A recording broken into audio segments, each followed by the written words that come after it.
Hello, everyone. Welcome to the ninth hour, the official ninth CX podcast. As a heads up, this podcast, recording, broadcast, or however you'd like to look at it, is going to be about an hour-long discussion on the deck that Clinton Chan took to win the 2015 BWC.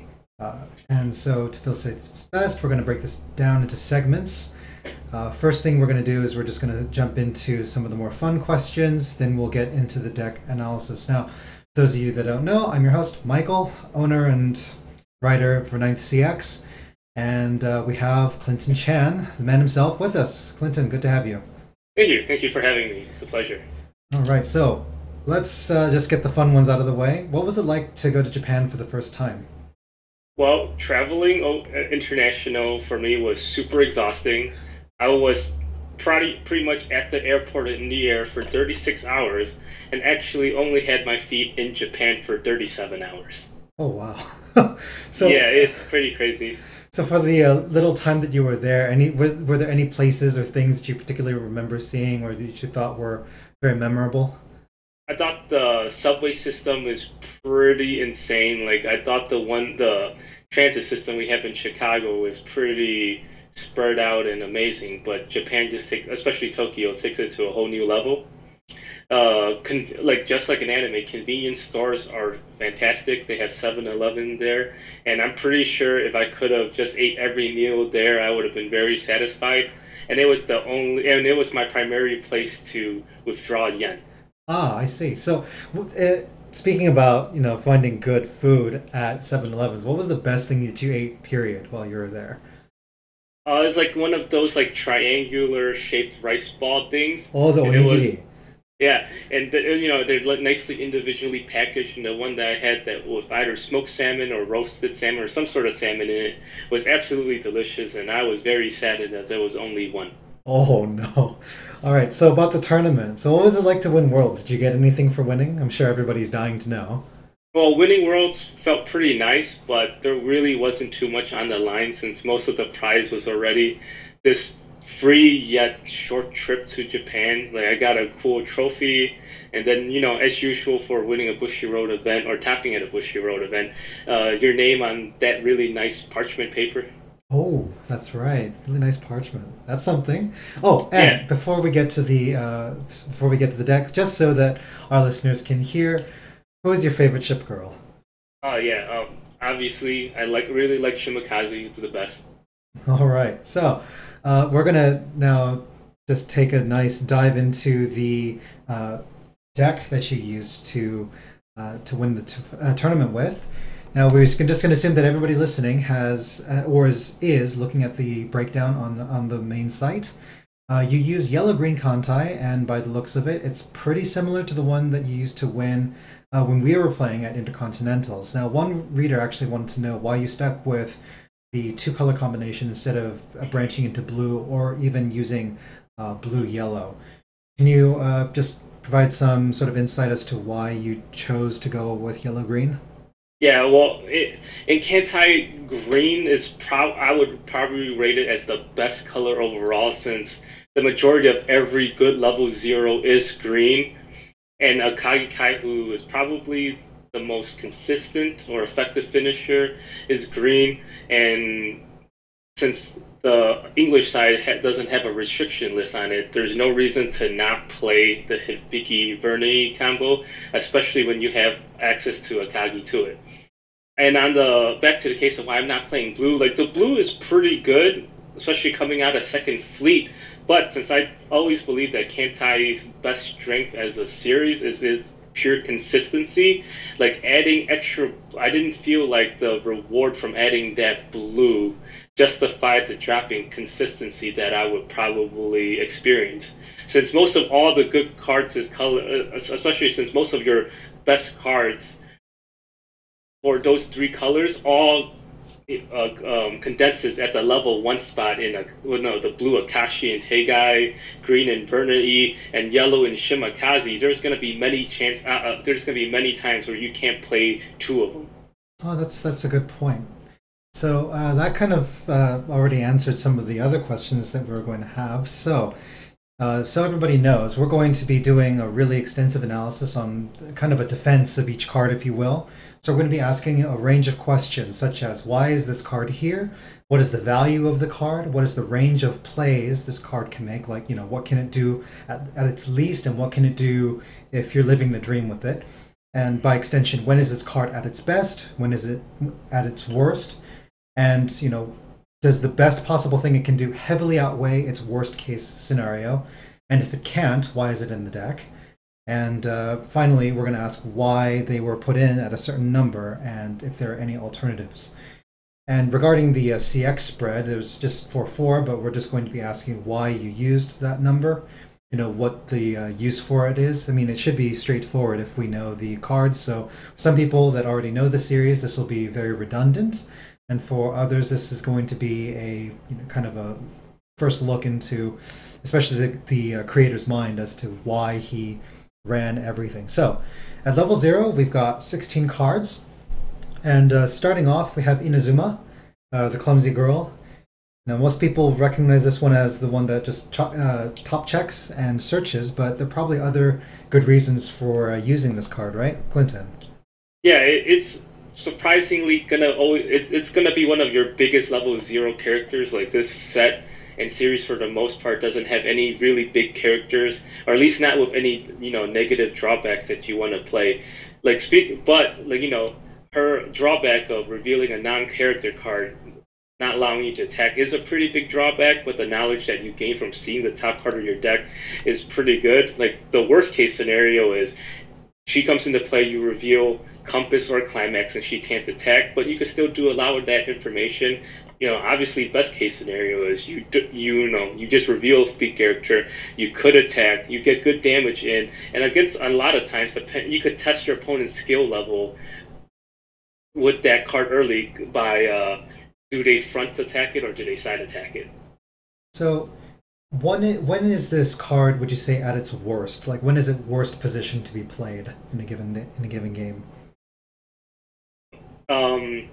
Late in the game, when if you ever get into an unfortunate situation where you're top decking for attackers, playing her and then not revealing a character, losing an attacker will be literally the worst time it could possibly come up. Seems about right. So why did you choose to use 4 of these? I really like 4 because I really like the versatility of looking at the top card of my deck. Decent size, the ability to search, and then a lot of times my opponents do like to just keep it alive out there, afraid of what I'm able to search. So on that note, we're just going to assume then that for everything that's run in a 4 of, is pretty much for consistency's sake, wanting to get it at its maximum. And this is just so that everybody knows, so that we don't keep on repeating ourselves as to why something is run as a 4 of, and so on.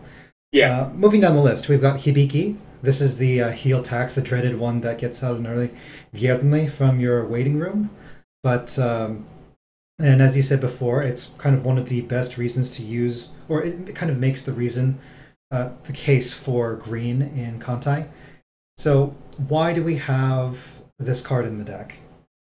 This card in the deck is pretty good because we don't play healers, and since we wanted to have a semi quote-unquote fair game with our opponent, we have that out. We ensure that if they want to heal, they will have to pay extra. So when is this card, would you say, best positioned? Because I know that the temptation can be for some players to just run it out, level 0, first turn, and just swing with it. But yeah, its best position is probably in your first or second turn, especially if you were able to mulligan away the Vernei, or you had a way to pitch a Vernei into your waiting room.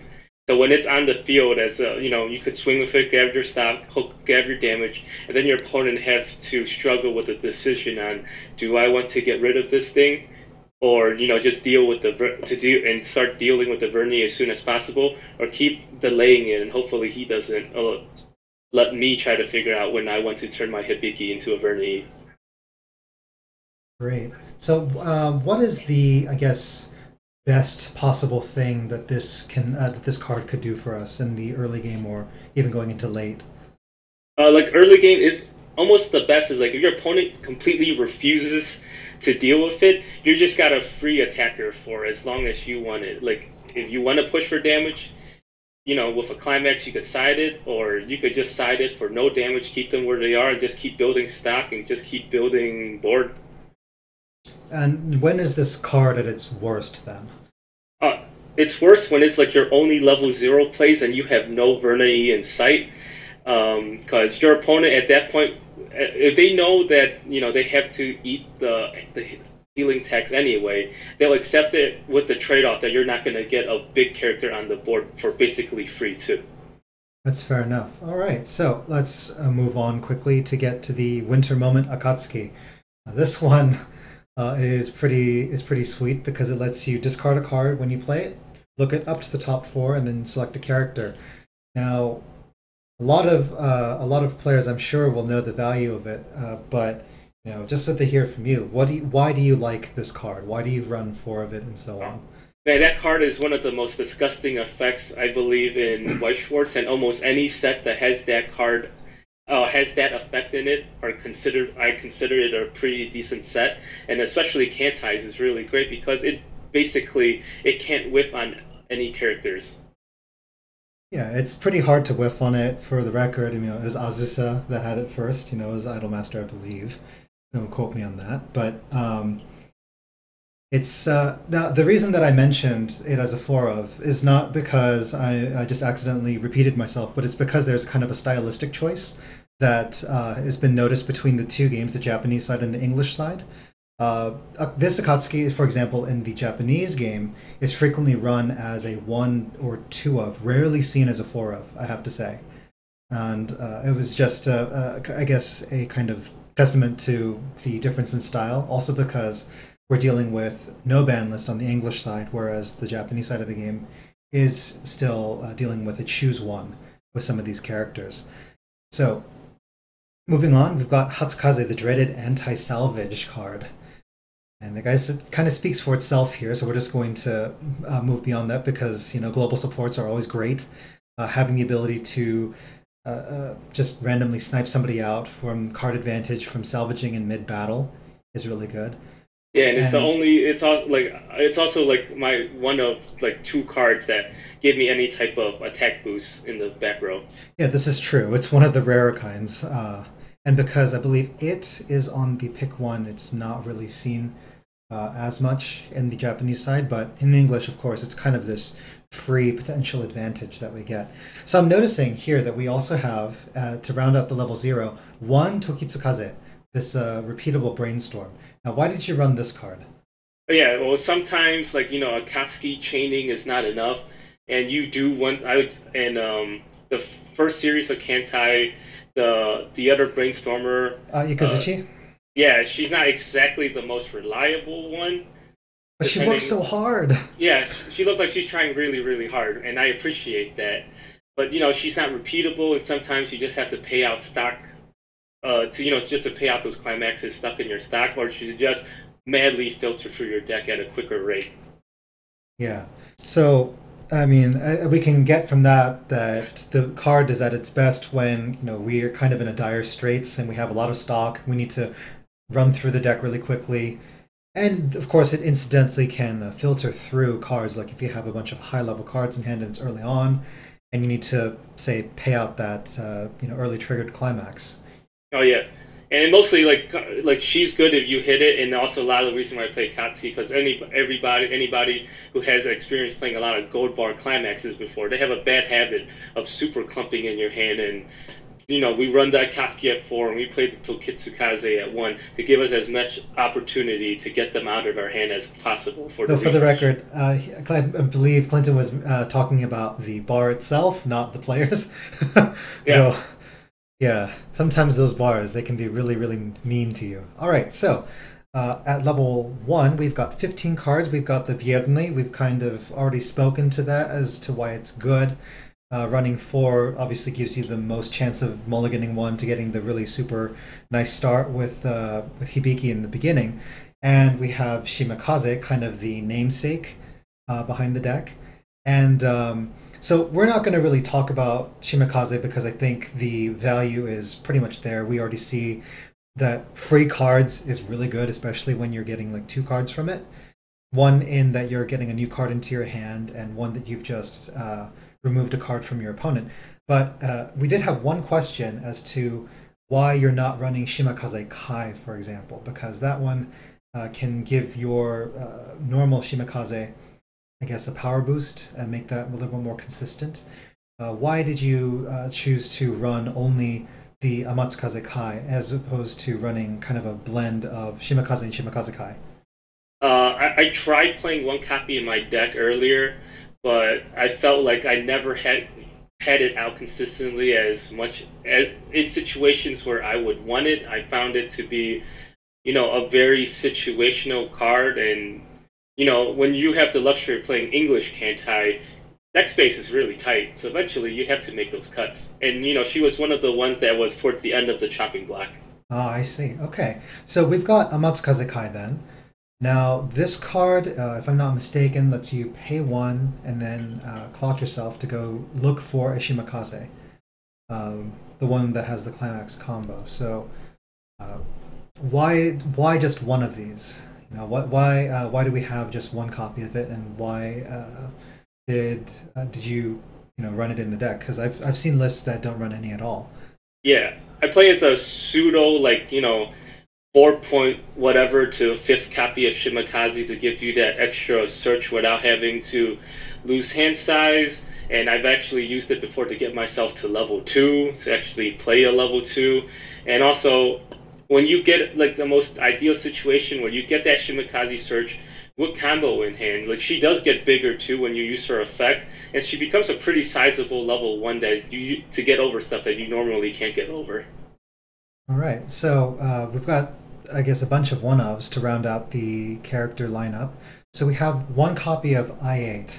Why do we have this card in the deck? I-8 is the searching submarine, right? Yeah, it's the one with 4,000 power, I believe. It's a 1/0. On play, you pay one, and discard a card. Yeah, my first, my very first, first Kantai, I was playing 2 copies of it because you needed another way to search, during your turn. Mm-hmm. So I dropped it to only one in this list because you really don't need it as much, but there are more than enough times I could think of where you could really use, on-demand specific searching that turn. All right. So next we have Yahagi, and there are going to be a lot of fans of this card too because you get some burst power. You get your Clock Encore with Yahagi, but why do we have one here? And what does this card mean for you? What do you do with it? We play one copy of this card because I feel it's really important in many matchups, especially on the English side. Because against certain decks, especially Love Live and Attack on Titans, they have level 1s that are normally so big that you get walled off and you just lose board position really quickly. So with Yahagi, we have Clock Encore to bring it back to our next turn, and usually with the plus 2,500 boost from tapping 2 characters to bump her up to 8,500, or with at least one Hatsukaze 9,000. It gets over a lot of troubles like the 1/0 Ellie's and 1/1 Sasha's from AOT. But I know that some people will be kind of uncomfortable with having just something with Clock Encore, especially that's costed. But would you say that this is more of an offensive tool then, as opposed to one that's more primarily defensive? Yeah, it's an offensive tool because most people see when they play against Kantai, they might run over my stuff with their Shimakazes at their level 1s, but I could easily run them over back on defense, and then it forces them to prioritize their search on replacement plays. Like with Yahagi, it allows you to get over their bigger characters that they're trying to wall you off with, and it makes them think twice about that strategy because she's just going to come back to your turn and take out another big character. All right, and she's real, and in a lot of games you don't ever really need to go into her, but the games that you see what your opponent's trying to do, you're really glad that you're at least playing one, and if you have access to it, it's going to make a big difference. Good enough, fair enough. So, and the last character we've got is the I-168. Now, what's this one doing here? Oh, that 1500 backup is pretty good. A lot of people would like to play the 1/1 blue, basically. Oh, the Ashigara? Yeah. Yeah, but I don't like to pay stock there, and I don't find the 2500 number really that important at level 1, especially when I'm playing this lineup of level 1s. Like, if I was playing blue and I was playing Tegai, then yeah, I would want that 2500. But here, that 1500 number just throws off your opponent's math, especially in the Shimakaze mirrors. It allows you to break one when they least suspect it. Oh yeah, that's true. So you just like the one of, because I know that your Continentals deck also had one. I found that interesting when I saw it at the time too. So we've also now got the most difficult card to play, arguably, in the deck. At 3, we have Compass. So explain away. Why do we have Compass? Why do we like Compass? Now, we play Compass just, first of all, it's like a psychological effect where the first time one hits your waiting room or you clock it or whatever, your opponent has to respect, okay, he plays Compass, I have to watch out for that later in the game. And then they have to constantly play with thinking, does he have this or not? And second, everybody knows what it does, where you could pretty much cancel an attack. And sometimes you would just use it to mill yourself. So you go into a refresh with knowing that your refresh damage would be the Compass. All right. So then, that said, when would you say is like the best time for Compass? When are some scenarios that you would say could happen that Compass really shines? Compass really shines when you have, say you have 3 cards left in your deck, and none of them are Climax going to a refresh. That's pretty much like one of the best times to play Compass. Although the Compass is not triggering, you're guaranteed to give yourself a way better opportunity to cancel, especially since you don't have to worry about refreshing the Climax because it'll be the Compass at that time. And then late in the game, being able to just prevent any amount of damage when level 3, where every turn's a potential kill turn, is pretty good. All right. So let's move on to level 2 here, because we've got a bunch of one-ofs. Now, this is pretty interesting. It's going to raise some eyebrows. We're going to start with the Zuiho. Why do we have, this is, if I'm recalling correctly, our anti-change, or basically the Punisher. Why do we have this one here? We have this one here because, speaking one of the reasons why I like 2500 backup starting at level 2, because I think they do a little more. And also, I like punishing early outplays because your opponent doesn't know your set plays it, or do you play it personally. It pretty much turned their early out investment into a 2 attacking turn. Especially if they don't attack with the level 3 first, then they'll not only lose the stock in hand from playing that thing, but they don't get the stock from attacking with that level 3. Oh yeah, this is true. So, but to be fair, this is the price that we pay for the utility of it, as opposed to having just a straight one stock 3000 power backup. Would you agree? Yeah. So let's move on then to Zuikaku. Yeah, that's one of the MVP cards of my deck because it just provides that extra gigantic boost on offense. It's 3000 power. So, and it's it's gotten some eyebrows raised, I have to say, because certainly it doesn't do anything on the opponent's turn. So why would you use it? I mean, aside from its offensive power, what would you say is one of its, I guess, most ideal situations? Like how can you use it best in this deck? You use it best in this deck, like you set up, pre-level 3 reversals on your opponent's characters that they don't expect because the 3000 power is a lot. It also allows you to, I designed my deck to be very offensive on my turn, and then, because, none of these characters are naturally big, so you pretty much concede on defense, but you make sure you just really capitalize offensively. And then at level 3, it ensures that your Akagi Kais are going to clock shoot, is going to reverse their intended targets. Yeah. So we have next one that I don't believe you ran in the Intercontinentals, the I-58 Kai? Yeah. Submarine. So what prompted you to add this into this list? Why did you put it in, and what do you think the value is? I I like the card. After seeing other people, builds when they try to build Kantai Collection, this card was very popular. I didn't like it early on, but after playing with it, I really like that it's a 2 soul beater at level 2 that is not an early out. It keeps itself alive with that hand on core, especially with its very, very easy condition to meet of 2 other Fleet Girls. I thought it gave me that extra power, utility, and board presence that I lacked at level 2. And, to play at level 2 so I don't just completely concede the level 2 game of the deck if I get stuck at level 2 too long. Yeah, because it's a rare, I guess, efficient attacker, if you will, that gives you the option of attacking for 2 soul for a mere 1 stock investment. And those kinds of things are pretty rare to find. And I mean, I like the card too, so I was using it in my builds before. And sometimes when you play Kantai, sometimes you just have so many cards in hand. You might as well have one, just beat this very offensive and defensive card and keep it on the field. So, Zukaku Kai.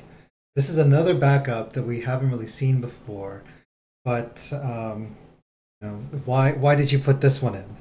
I used it. I like it for its 2500 backup power. It's like a pseudo 4th compass ish that I could search for, and it doesn't. That is not a negative effect on my Inaduma.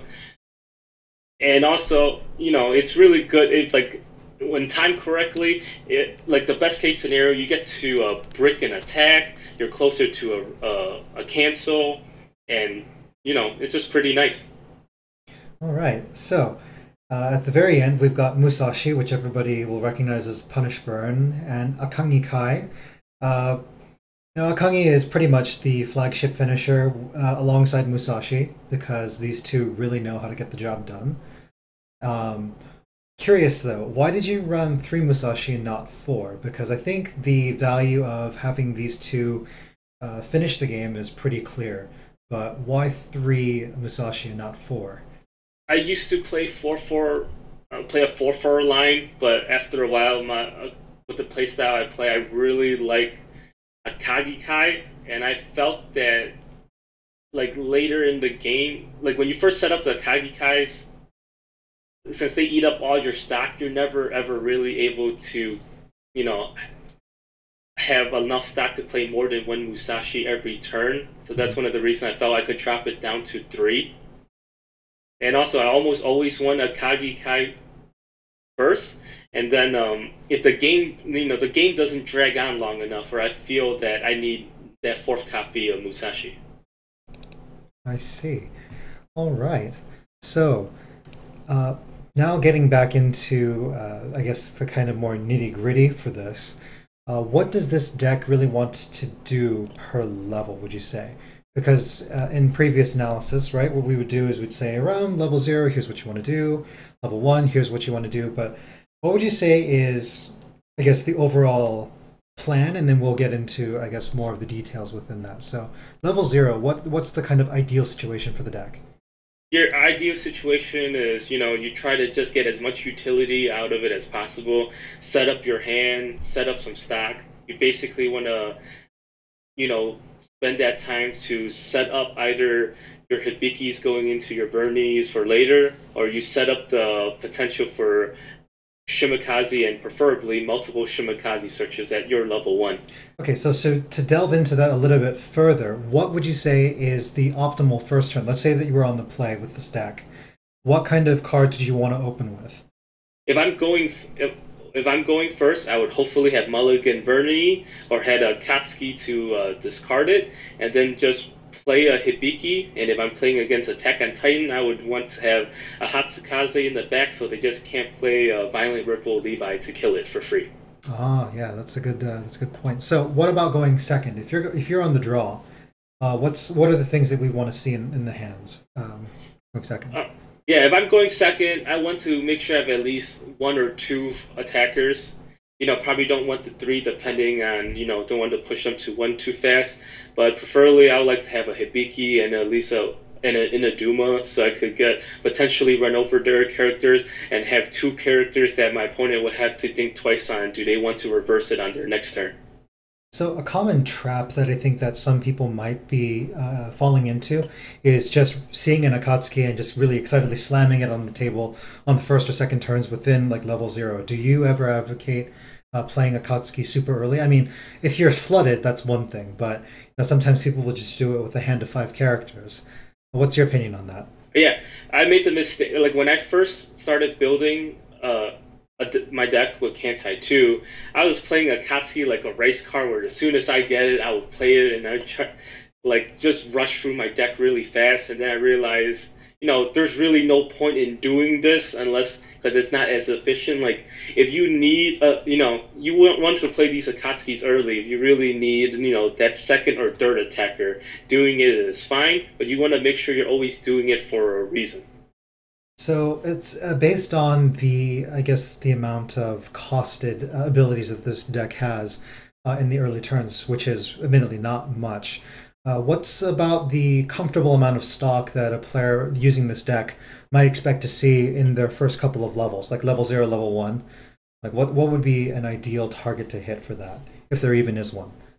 Like you're always like pretty good set, like going into your turn, anywhere between 1 to 2 stock is pretty much you're good to go.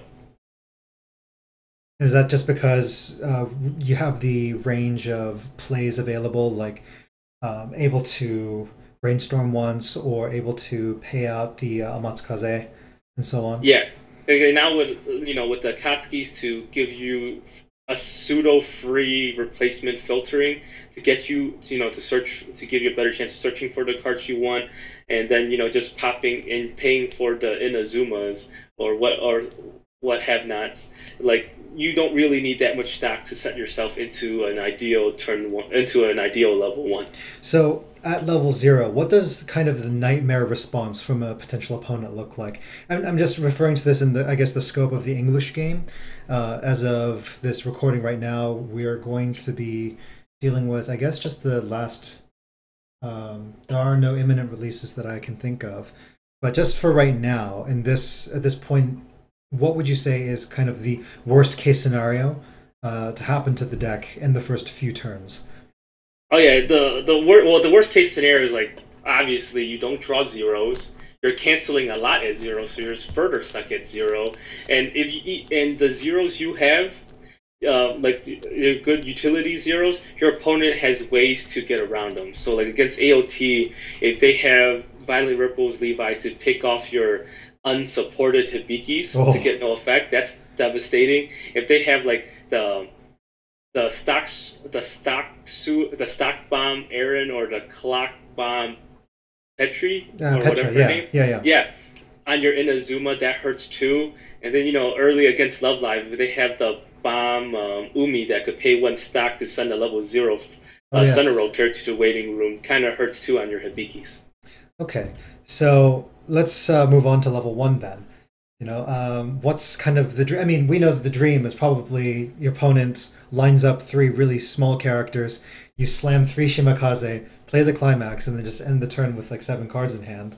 But that's not always going to happen. So instead of, I guess, getting to what the dream is, because that is probably one of the most attractive scenarios, how do you, I guess, set up into that? Or how do you bait your opponent into playing smaller things? Like, is there a certain way that you play the characters leading up to that to, I guess, bring that out so that you can capitalize on it?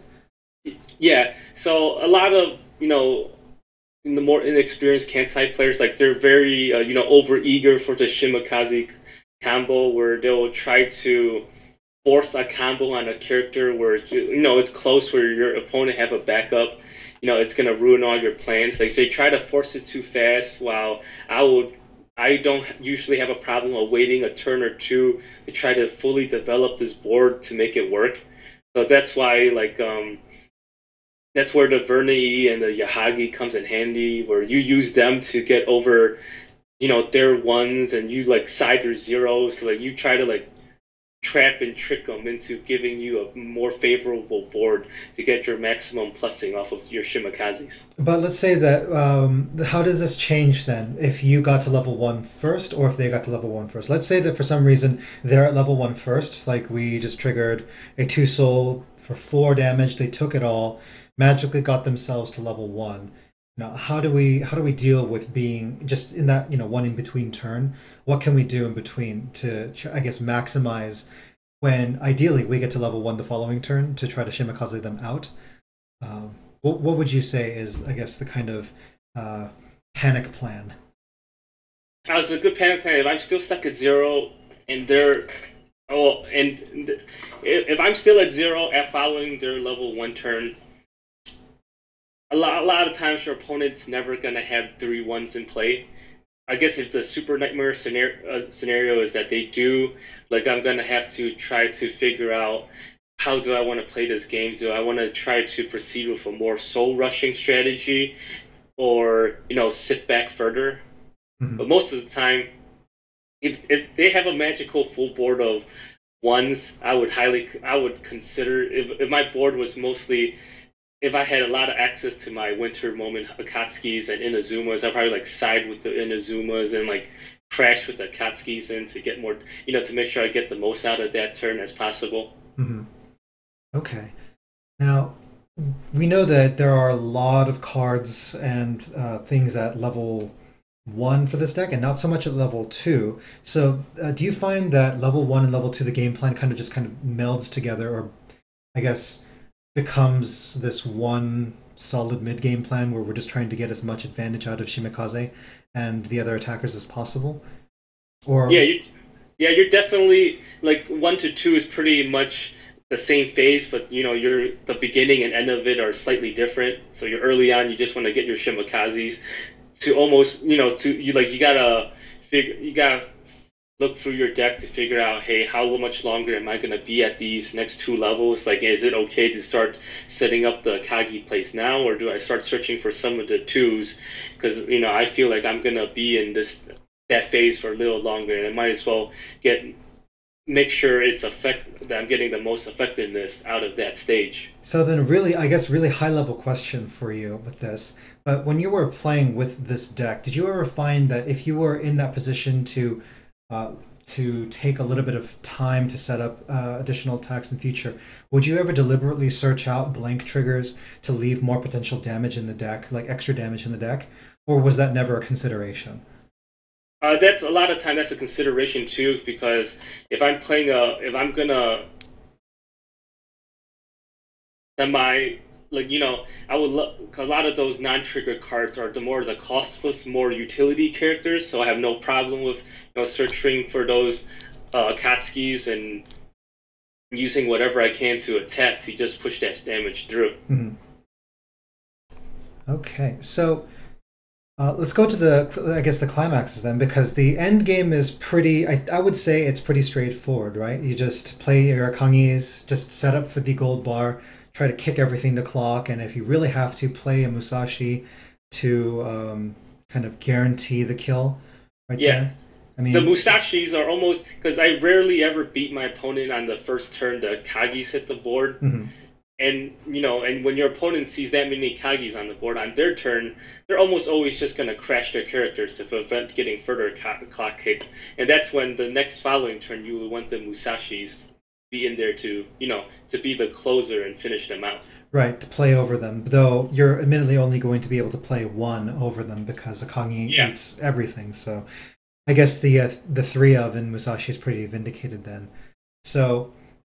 And we're just going to project that the 4-4 split is to ensure, I guess, the maximum amount of consistency with hitting both the Shimikaze combo and the Akangi combo. So correct. That said, was there anything that you did in particular to test? Because I know that when we were speaking at Intercontinentals, you don't really play that many testing games, at least among other people. So. What did you do for this event to prepare, if that still remains true? Yeah, well, it's normal. A lot of the people who play at my locals, casual games, I'm not playing against decks that I believe I would see at the that in the event that I would play. Hmm. But I also make sure I play my deck a lot to make sure it's running fine. I make sure I got my gameplay fundamentals down correctly. And I just a lot of playing to make sure that, I'm playing a lot of these cards to fit my playstyle and how can I alter what I'm doing to make sure I'm getting the most out of these cards. So a question did come in to that end, actually, about your play style. Would you consider yourself, I guess, a more defensive player, or would you say that you're a little bit more aggressive? Like, do you tend to take the more aggressive plays when they're offered, or do you tend to take the I guess the safer, more slow advantage plays? I always play the more I always feel like I'm an aggressive player. Like most games I ever really played, I like playing, really aggressive decks. And I feel that Kantai, since it's such a sustainable deck, like you can get rewarded really hard for being so aggressive because a lot of people don't expect you to be aggressive with Kantai. And I feel like a lot of time in this game, people know what their bad matchups are, but they don't really know how to play against them. And usually the answers to that question most of the time is you just play more aggressive. You know you're like playing against Attack on Titan or Love Live where they have such big level ones that you might not get the full value out of. Like you just have to, force them to start playing something else. I see. So, what would you say really determined your choice for of deck for this event? Because my background being in Magic, there's a kind of different way that deck selection flows in really large tournaments versus really small ones. So, for example, if in the Magic world, there's the Pro Tour and then you have Worlds. Pro Tour can be hundreds of players. Worlds tends to be very few, and the meta can kind of get warped even within that small tournament versus a much larger one. With that in consideration, we're dealing with very few players for Worlds versus Intercontinentals, which was, I guess, barely even more than that versus the regionals, right, that we won respectively.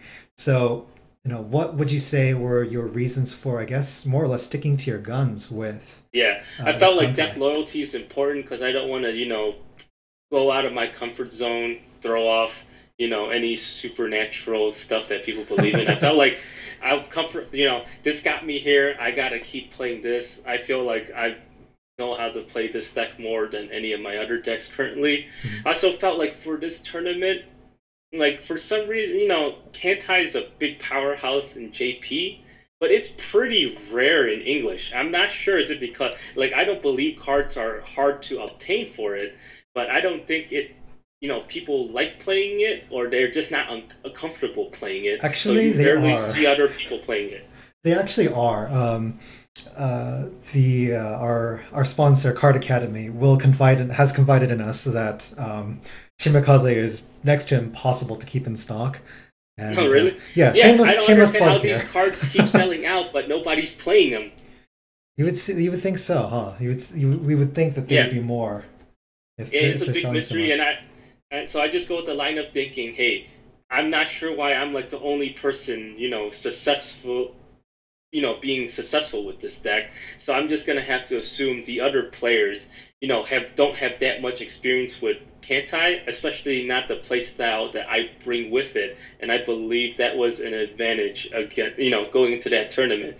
Like a lot of like on paper, people would believe that AOT should be the most popular deck and theoretically has a good matchup against Kantai. Like since I played both series, I know the ins and out, and I know how to, I thought that I tailored my deck to be effective against that deck, and with my playstyle, allows me to take advantage of it and turn what is perceived as a bad matchup to one of I believe was always one of my most favorable matchups. That's good. So, what would you say then about the English game in general? What do you think about just the English side of the game? Because I know that you don't really play very much of the Japanese side. Now I play both, and I guess I have my opinions of both. But what are your opinions for the English game? What do you like about it? What do you dislike? Do you think it should be changed?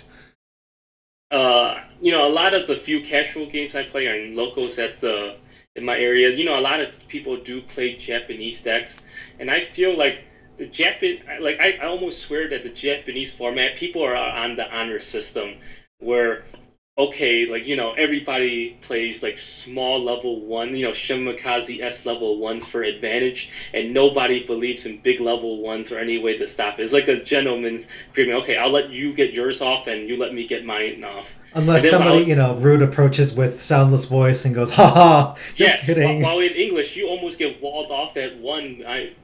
Because you know, like Sword Art started it because you know they legitimately play a lot of level one backups in Vice Commander Asunas and Self Sacrifice. Right, and they had You the know, Prison Queen builds, the blue, yeah, yellow. Madoka walls you with apple and vanilla Sayaka combo.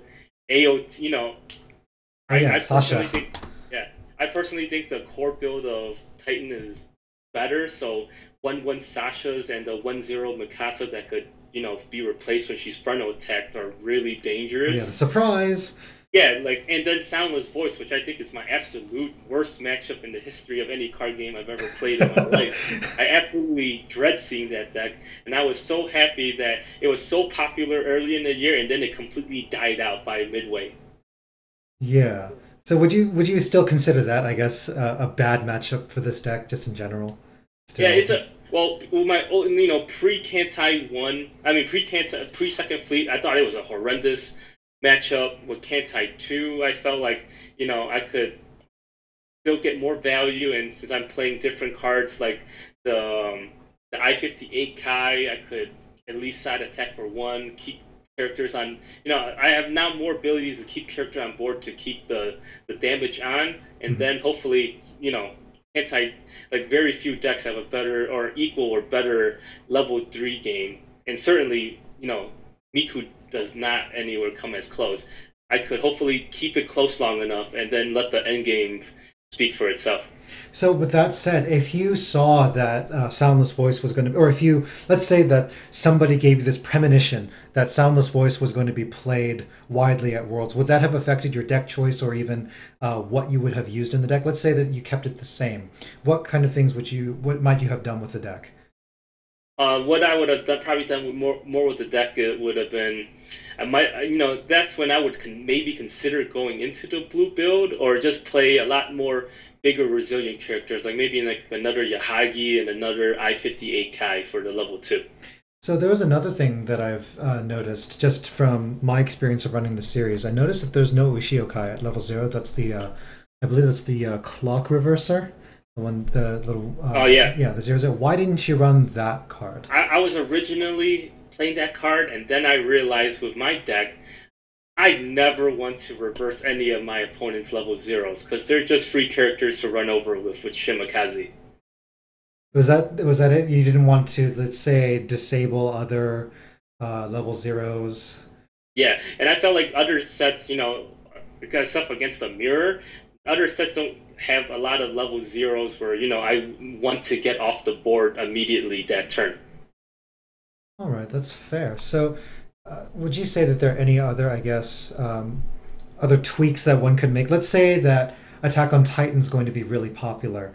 Would you change anything else about the deck? I mean, we're just going to go specific to matchups here in just in the last few minutes, but Yeah, if I know Attack on Titan was really big, if it's a core build, I probably want to play a fourth Hatsukaze because I think, 'cause, you know, most of a lot of them play the red salvaging climax, and then the way you beat the Levi squad build is I just make sure I get one Hibiki into memory and two Hatsukazes in the back, and if my side burneries will be 7k, and I pretty much defeat two out of the three lanes against the Levi squad build that's fair. because they focus so hard on having the Levi, you know, gigantic and 9k. Their Right. two side characters are only 6,500, even with a climax, so they struggle really hard. So they have to like side you or crash characters into you. So you're always winning two lanes and just giving up that unwinnable Levi middle lane. What about Log Horizon? I know that that's probably not as popular, but some people might make a case for it because of anti-burn. And what would that change, if any? If for some reason you knew that Log Horizon was going to be big, would the anti-burn effect for Shidoi really affect the choices that you'd make?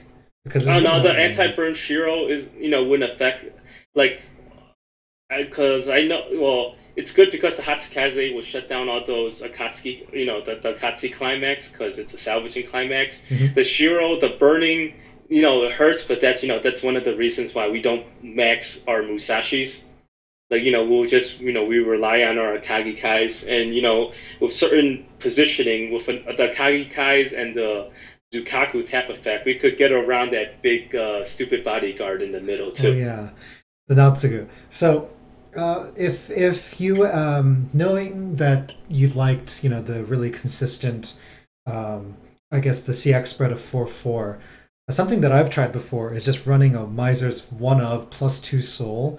Are there any, I guess, situations where you might consider using one of those? Because it's something that we've seen before in successful lists, Yeah. where where like for example, I think a few years ago it was where Woozer actually topped an event where they had a random plus two soul in it, and it's been seen as well in some other lists. Would you ever consider running that one of or ever advocate using it? Yeah, random plus two soul could always win so many games and in so many situations. Especially, sometimes you just get that PTSD from playing too many gold bar climaxes. So sometimes going to a 4-2K1, three gold bars and a 1-2 soul split is pretty nice. Are there, I mean, would you ever make that consideration or make the case for that in a big tournament versus a small tournament? Because in a big tournament, right, we're going to see a lot more games, and the amount of opportunity that that plus two soul is going to have is going to be a lot larger than say just a 3 round tournament with the top four cut. For say another regionals, would you consider actually branching out into that 4-3-1, or would you still keep it 4-4? I think, it was really funny.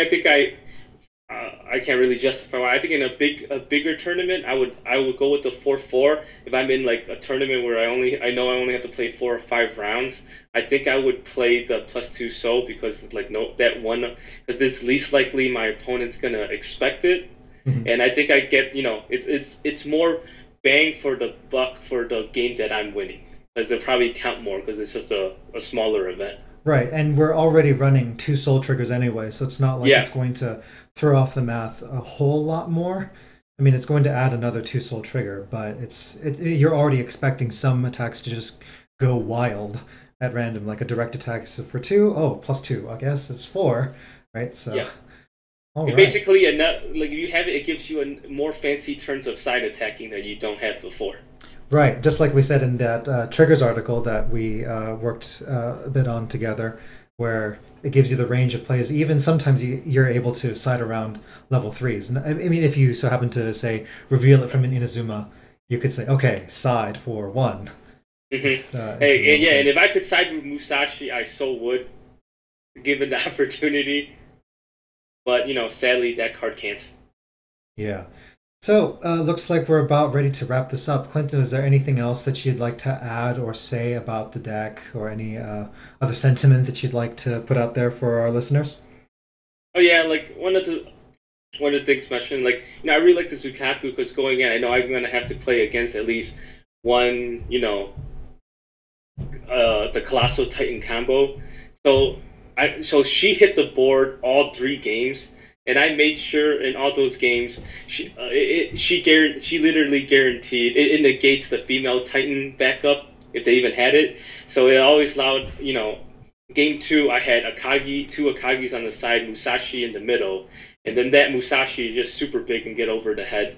And then in game 3, I almost had the dream where I dropped 3 Akagi Kais and Zukaku the middle, with my opponent's one card in hand, and of course the one card in the hand was a female Titan Oh backup. And I no! after, so I clock kicked the head, got stuffed on the hand, and then I clock kicked the back. Woo! Seems Yeah, almost good. had the dream of clock kicking the entire Titan, but no, one day I'm gonna get it. Nice. All right. Well, looks like that's just about wraps it up. If anybody listening has any more questions for Clinton or for us, please be sure to send it to us through the Facebook page. As always, make sure to visit our sponsor, Card Academy, and make sure to enter our monthly giveaways. Clinton, thanks again. Thank you very much. All right, and we'll see you guys all next time.